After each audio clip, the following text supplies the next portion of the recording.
for a look behind the curtain at a country that keeps itself as far from Western influences as possible.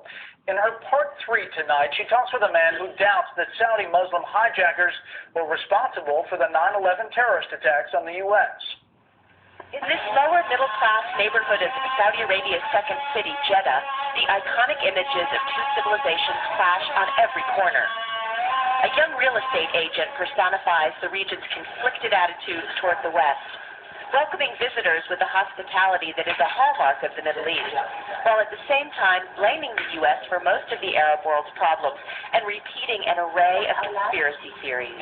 America insists that these enemies, Osama bin Laden and Ayman al-Zawahiri, are criminals and America is a victim, but to this point I have not seen any evidence.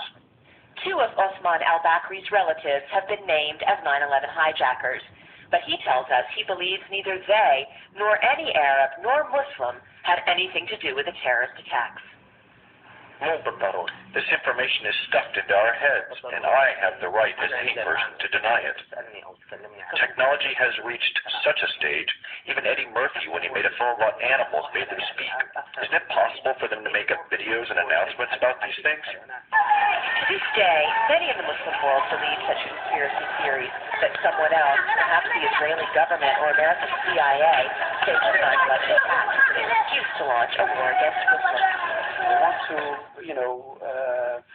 deny it because they feel ashamed or they feel, in fact, guilty. I don't know, maybe, So they're trying to, remove it away to keep distance from this, and think of it as a myth, Some of them are really naive to the point that, okay, well, they believe no Arabs or Muslims can even collaborate.